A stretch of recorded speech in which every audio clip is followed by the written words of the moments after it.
There's something that fleet managers at Toyota, Nissan, and Honda have known for decades that has never made it into a single owner's manual. You won't hear it at the dealership. Your mechanic won't bring it up unprompted, and you will absolutely never see it mentioned in a television commercial, but it exists. And the strangest part of all is that the roots of this system trace back to 1952, when Japan was clawing its way out of the post-war wreckage with empty pockets and a desperate need to squeeze every last drop out of every tank of fuel. What they developed back then, quietly refined over generations, is exactly what I'm going to walk you through today. And the best part, the full protocol costs you somewhere between $4 and $9. That's it. Before getting into the details, it's important to understand why this actually matters right now in the present moment, not just as some historical curiosity.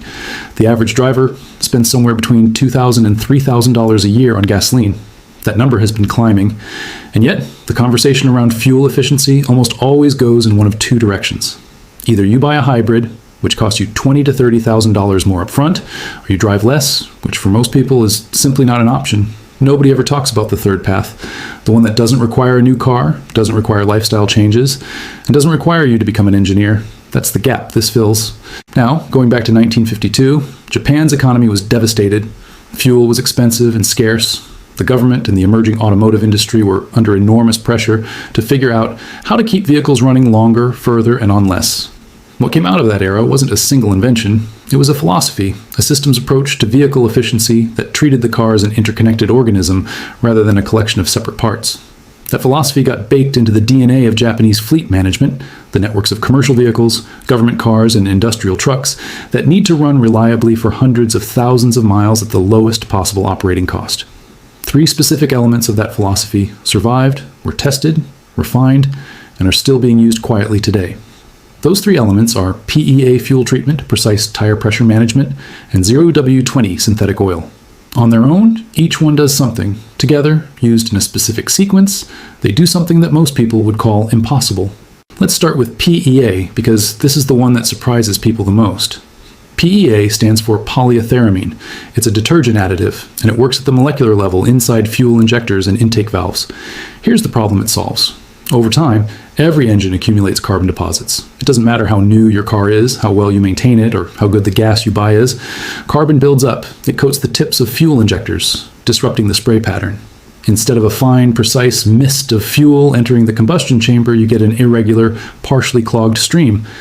The fuel doesn't atomize properly. The combustion is incomplete. You burn more fuel to get the same power output. It's that simple. And this happens gradually, invisibly, which is exactly why most drivers never connect it to the creeping decline in fuel economy over months and years. PEA dissolves those deposits. It's one of the only compounds that actually works on polymerized carbon inside an engine without requiring you to take anything apart. Fleet managers in post-war Japan didn't have access to modern PEA formulations, obviously, but the principle of using fuel-soluble detergents to maintain injector cleanliness was already being explored by that era's engineers. Modern PEA-based fuel system cleaners, the ones you pour directly into your gas tank, cost between $4 and $9 at any auto parts store. What you look for on the label is that specific compound, polyethyramine, not polyisobutylene, which is a cheaper alternative that does less, and not generic detergent additives, PEA specifically. One treatment added to a nearly empty tank before you fill up gives it maximum contact time with the entire fuel system as it works its way through. Most people who do this report a noticeable difference in throttle response within a single tank. The efficiency gains show up on the second and third tank as the cleaning process completes. Now here's where the system's thinking becomes important, because PEA alone is only part of the equation.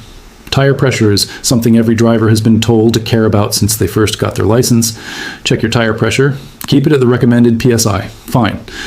But what standard advice misses completely is precision and timing. The recommended tire pressure printed on the sticker inside your door jamb is a baseline. It's calculated for an average load, average temperature, average driving conditions. It is not optimized for efficiency. Japanese fleet protocols use a different number. They run tires at the higher end of the manufacturer's acceptable range, not overinflated to the point of creating handling problems or uneven wear, but deliberately and precisely at the upper boundary of what the tire and vehicle manufacturer have deemed safe.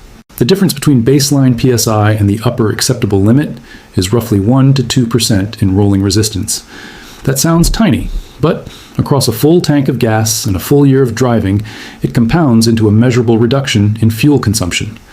But here's the part almost nobody does correctly. Tire pressure needs to be checked cold, not after a commute, not after sitting in the sun for hours. First thing in the morning before the car is moved is when you get an accurate reading. Heat expands the air inside your tires and gives you a false high reading. Checking after driving means working with inaccurate data. Fleet operators check cold, adjust to the upper acceptable range, and check again seasonally because temperature changes affect pressure significantly. A 10-degree drop in ambient temperature costs you roughly 1 psi. Over winter, unchecked tires can lose 3 to 5 psi from temperature alone, quietly dragging fuel economy down the entire time. The third element is 0W20 oil. Engine oil has two jobs relevant to efficiency. It lubricates moving parts to prevent friction and wear, and it has to flow quickly enough at startup to protect those parts before the engine reaches operating temperature. The numbers in oil specifications describe viscosity. The first number before the W describes cold weather flow. The lower that number, the thinner the oil is when cold, and the faster it reaches critical engine components during those first seconds after you turn the key. Those first seconds are when the most wear happens and when the most energy is wasted overcoming friction. 0W20 oil flows almost like water when cold.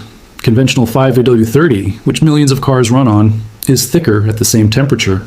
The thickness means more resistance, more energy from fuel going into overcoming internal engine friction rather than moving the car forward. Toyota adopted 0W20 as a factory fill specification across most of their lineup years before it became widely discussed.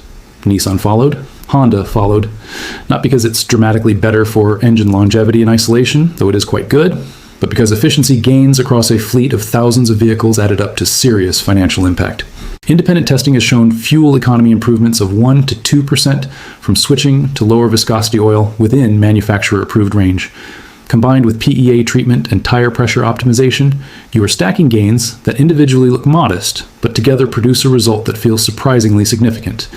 Here's the sequence that matters. Start with the PEA treatment. Pour it into a tank that has less than a quarter fuel remaining. Then fill up completely. Drive normally for that tank. On the second fill up, check and adjust tire pressure cold, targeting the upper end of manufacturer recommendations. At the same time, if you are within range of your next oil change, switch to 0W20 if your vehicle manufacturer approves it, which you can verify in your owner's manual in under 60 seconds. Many vehicles that left the factory filled with 5W30 are fully approved for 0W20 by the same manufacturer. The specification is right there. People just don't look. After 3 tanks running this full protocol, you have data. Your car's trip computer will show average fuel economy. If you've been tracking manually, the math will be in the numbers. Fleet managers don't guess, they measure. And measurement consistently shows that the combined effect of these 3 elements outperforms any single one of them by a margin that validates the system's approach. Now, the skepticism is understandable. The fuel additive industry has a long history of selling miracle products that do nothing. So why is PEA different? Because it is not just a marketing claim. It is a finding from independent fuel system research, and part of why top-tier gasoline standards exist. Top-tier certified gasoline contains minimum levels of PEA-based detergents because the research was strong enough to change industry standards. Adding concentrated PEA treatment is extending what is already supported by evidence. The reason this combination has stayed relatively obscure is not a conspiracy. It's simpler than that. None of these 3 things make significant money. A small bottle of fuel cleaner used a few times a year is minimal revenue. A tire pressure gauge is inexpensive. Switching oil specification costs the same as any other oil change. There's no upsell, no subscription, no service package. Dealership service departments make money on diagnostics, parts, and labor-intensive maintenance. Telling you to buy a bottle at an auto parts store and check your tires in the morning is not a revenue-generating conversation for them. Japanese fleet operators don't have that conflict of interest. Their incentive is pure. Run vehicles as efficiently as possible for as long as possible at the lowest operating cost. One more thing that doesn't get said enough. This is not just about saving fuel money. It is about long-term engine condition. Carbon deposits affect misfires, idle quality, acceleration, and injector health. Tire pressure affects wear, longevity, and safety. Oil viscosity affects cold start wear, where a large portion of engine degradation occurs. You're not just squeezing more miles out of a tank. You're extending the working life of a machine that costs tens of thousands of dollars. The return on a few dollars has almost never looked this good. The system built in 1952 out of necessity, refined through decades of fleet operation, and validated through modern chemistry, is available right now for the cost of a fast food lunch, a tire gauge you probably already own or can buy cheaply, and a few minutes in a cold driveway before work. That's the whole thing. That's what the fleet managers knew and the dealerships never told.